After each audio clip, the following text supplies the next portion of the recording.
আসসালামু আলাইকুম বন্ধুরা, কেমন আছেন আপনারা সবাই? আশা করি আল্লাহর অশেষ রহমতে আপনারা সকলেই ভালো আছেন। সকলেই বলি আলহামদুলিল্লাহ। বন্ধুরা, ফিরে এলাম আবারও সহজ পড়াতে। আজকে আমি আপনাদের সঙ্গে আলোচনা করব ইউনিট 12 এর লিসন 1 টু 2। এখানে প্রথম অংশে দেখতে পাচ্ছেন ডেইস অর্থ দিনগুলো, অফ দ্য উইক অর্থ সপ্তাহের। আমরা বলবো ডেইস অফ দ্য উইক অর্থ সপ্তাহের দিনগুলো। অ্যাক্টিভিটি এ লক্ষ্য করুন। লুক অর্থ দেখা বা তাকানো, লিসেন অর্থ শোনা, অ্যান্ড এবং সে অর্থ বলা। লুক, লিসেন অ্যান্ড সে অর্থ দেখো, শোনো এবং বলো। প্রিয় বন্ধুরা, এখানে কিছু সপ্তাহের নাম দেখতে পাচ্ছেন এবং পাশেই ক্যালেন্ডারে যেভাবে সপ্তাহের দিনগুলোর নাম সংক্ষিপ্ত করে দেওয়া থাকে সেই সংকেত বা সেই ছবিটি দেওয়া হয়েছে। তো আমরা প্রথমে সপ্তাহের নামগুলো সুন্দর করে ভেঙে ভেঙে পড়ে দেখি।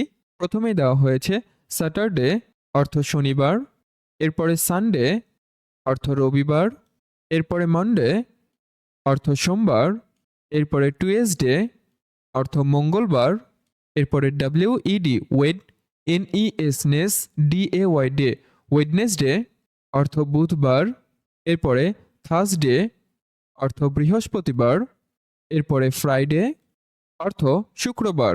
প্রিয় বন্ধুরা, এ পর্যায়ে ক্যালেন্ডারে যেভাবে সপ্তাহের নামগুলো থাকে এই অংশটুকু আমরা লক্ষ্য করি। প্রথমে লেখা হয়েছে ডেইস অর্থ দিনগুলো, অফ দ্য উইক অর্থ সপ্তাহের। ডেইস অফ দ্য উইক অর্থ সপ্তাহের দিনগুলো। প্রিয় বন্ধুরা, আপনারা দেখুন এখানে প্রতিটি দিনের নামগুলো সংক্ষিপ্তকরণ হিসেবে লেখা হয়েছে। যেমনটি এখানে দেখতে পাচ্ছেন স্যাটারডে এর সংক্ষিপ্ত রূপ SAT স্যাট, এরপরে সানডে এর সংক্ষিপ্ত রূপ SUN সান, এরপরে মানডে এর সংক্ষিপ্ত রূপ MON মান, এরপরে টুয়েসডের সংক্ষিপ্ত রূপ TUE টুই, এরপরে ওয়েডনেসডের এর সংক্ষিপ্ত রূপ WED ওয়েড, এরপরে থার্সডের সংক্ষিপ্ত রূপ THU থা, এরপরে ফ্রাইডে এর সংক্ষিপ্ত রূপ FRI ফ্রাই। ওকে, তো এইগুলো হলো প্রত্যেকটি বারের সংক্ষিপ্ত রূপ। তো প্রিয় বন্ধুরা, এ পর্যায়ে উক্ত অনুশীলনীটি আমি আপনাদের সামনে ছোট্ট একটি অ্যানিমেশন ভিডিওর মাধ্যমে দেখানোর চেষ্টা করছি। চলুন তা দেখে নেওয়া যাক। Saturday is the first day of the week. Sunday is the second day of the week.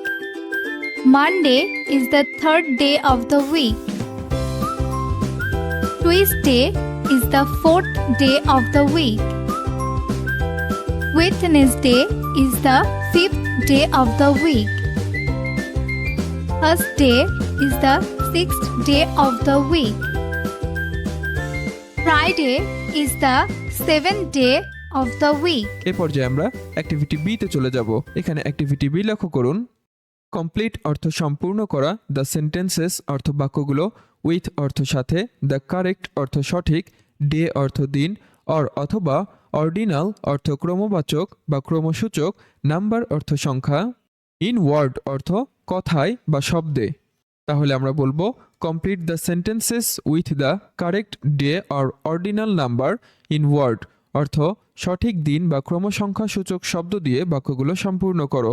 প্রিয় বন্ধুরা, নিচে যেই বাক্যগুলো দেওয়া হয়েছে এই বাক্যগুলোতে সঠিক দিন বা ক্রমসংখ্যা সূচক শব্দ দ্বারা পূরণ করতে বলা হয়েছে। তো প্রথম বাক্যটি লক্ষ্য করুন, দেওয়া হয়েছে স্যাটারডে অর্থ শনিবার, ইজ দ্য অর্থ হয়, আমরা ফাঁকা অংশে লিখব ফার্স্ট অর্থ প্রথম, ডে অর্থ দিন, অফ দ্য উইক অর্থ সপ্তাহের। তাহলে আমরা বলতে পারি Saturday is the first day of the week অর্থ শনিবার সপ্তাহের প্রথম দিন। এরপরে পরবর্তী বাক্যটি লক্ষ্য করুন। এখানে প্রথম অংশেই আমরা লিখব সানডে অর্থ রবিবার, ইজ দ্য সেকেন্ড ডে অর্থ দ্বিতীয় দিন, অফ দ্য উইক অর্থ সপ্তাহের। তাহলে আমরা বলতে পারি Sunday is the second day of the week অর্থ রবিবার সপ্তাহের দ্বিতীয় দিন।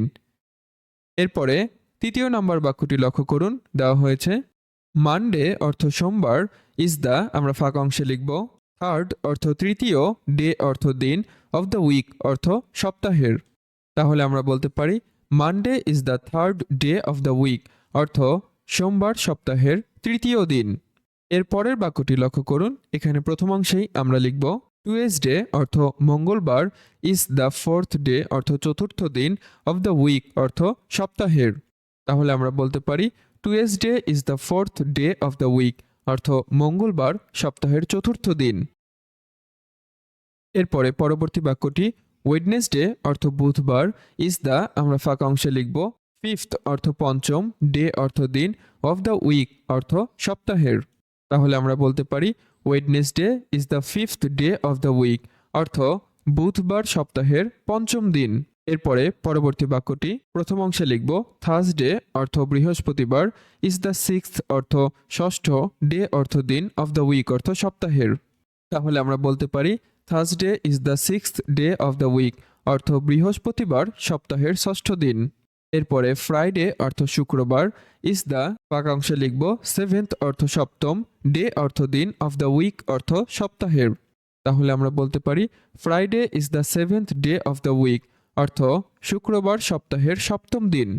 এরপরে উই অর্থ আমরা, ডু এর সঙ্গে নটকে সংক্ষিপ্ত আকারে ডু এন অ্যাপোস্ট্রোফি টি এটি ব্যবহার করা হয়েছে। ডোন্ট গো অর্থ যেও না, টু স্কুল অর্থ বিদ্যালয়ে, অন আমরা ফাঁকা স্থানে লিখব ফ্রাইডে অর্থ শুক্রবার। তাহলে বলতে পারি we don't go to school on Friday, অর্থ আমরা শুক্রবারে বিদ্যালয়ে যাই না।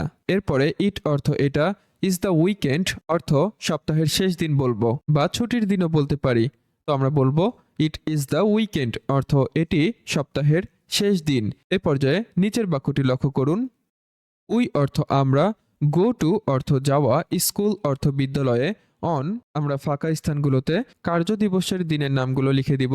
স্যাটারডে অর্থ শনিবার, সানডে অর্থ রবিবার, মানডে অর্থ সোমবার, এরপরে টুয়েসডে অর্থ মঙ্গলবার, ওয়েডনেসডে অর্থ বুধবার, অ্যান্ড এবং থার্সডে অর্থ বৃহস্পতিবার। তাহলে আমরা বলতে পারি we go to school on Saturday, Sunday, Monday, Tuesday, Wednesday and Thursday, অর্থ আমরা শনি, রবি, সোম, মঙ্গল, বুধ ও বৃহস্পতিবার বিদ্যালয়ে যাই। এরপরে দিস অর্থ এগুলো, আর উইকডেজ অর্থ কার্যদিবস আর অথবা ওয়ার্কিং ডেজ অর্থ কাজের দিন এমনটি বলতে পারি। তাহলে দিস আর উইকডেজ আর ওয়ার্কিং ডেজ, অর্থাৎ এগুলো সপ্তাহের কার্যদিবস বা কাজের দিনও বলতে পারি, তাই না? তো প্রিয় বন্ধুরা, এ পর্যায়ে উক্ত অনুশীলনীটি আমি আপনাদের সামনে ছোট্ট একটি অ্যানিমেশন ভিডিওর মাধ্যমে দেখানোর চেষ্টা করছি। চলুন তা দেখে নেওয়া যাক। Saturday is the first day of the week. Sunday is the second day of the week. Monday is the third day of the week. Tuesday is the fourth day of the week. Wednesday is the fifth day of the week. Thursday is the sixth day of the week. Friday is the seventh day of the week. We don't go to school on Friday. It is the weekend. We go to school on Saturday, Sunday, Monday, Tuesday, Wednesday and Thursday. These are weekdays or working days. বন্ধুরা, এ পর্যায়ে আমরা language focus দেখব। দেওয়া হয়েছে language অর্থ ভাষা, focus অর্থ মনোনিবেশ করা। ল্যাঙ্গুয়েজ ফোকাস অর্থ আমরা বলবো ভাষায় মনোনিবেশ। অ্যাক্টিভিটি সি লক্ষ্য করুন, দেওয়া হয়েছে ইউজিং ব্যবহার করা, অন অর্থ ওপর, বিফোর অর্থ পূর্বে বা আগে, ডেইস অর্থ দিনগুলো। ইউজিং অন বিফোর ডেইস অর্থ দিনের নামের আগে অন এর ব্যবহার। প্রিয় বন্ধুরা, যেই দিনের নামগুলো আমরা দেখলাম অর্থাৎ শনিবার থেকে শুক্রবার পর্যন্ত প্রত্যেকটি দিনের ইংরেজি নামের আগে কিন্তু আমাদের অন ব্যবহার করতে হয়। যেমনটি উদাহরণ হিসেবে তারা নিচের বাক্যে দিয়েছে অন ফ্রাইডেজ অর্থ শুক্রবারগুলোতে, আমি হেল্প সাহায্য করা, অ্যাট হোম অর্থ বাড়ি বা ঘরের কাজে এমনটি বলা হয়েছে। তাহলে আমরা বলবো on Fridays I help at home অর্থ শুক্রবারগুলোতে আমি ঘরের কাজে সাহায্য করি। এরপরে উই অর্থ আমরা, ডু এর সঙ্গে নটকে সংক্ষিপ্ত আকারে DON অ্যাপোস্ট্রোফি টি আকারে যুক্ত করা হয়েছে। ডোন্ট গো অর্থ যেও না, টু স্কুল অর্থ বিদ্যালয়ে, অন ফ্রাইডেস অর্থ শুক্রবারগুলোতে। অর্থাৎ আমরা বলতে পারি we don't go to school on ফ্রাইডেস অর্থ শুক্রবারগুলোতে আমরা স্কুলে যাই না। প্রিয় বন্ধুরা, এই দুটো বাক্য লক্ষ্য করলে দেখতে পাবেন প্রত্যেকটি সপ্তাহের নামের আগেই দুটি বাক্যে সপ্তাহের নামের পূর্বে কিন্তু অন ব্যবহার করা হয়েছে। তো মূলত এটি হলো অন এর ব্যবহার হিসেবে তারা দুইটি বাক্য দিয়েছে। প্রিয় বন্ধুরা, আজকের ক্লাসটি এই পর্যন্তই। আশা করি সকলেই উক্ত বিষয়গুলো খুব সুন্দরভাবে বুঝতে পেরেছেন। ভিডিওটি ভালো লাগলে অবশ্যই লাইক কমেন্ট করে সাথে থাকবেন। দেখা হবে পরবর্তী টিউটোরিয়ালে। ততক্ষণ পর্যন্ত ভালো থাকবেন, সুস্থ থাকবেন। আল্লাহ হাফেজ।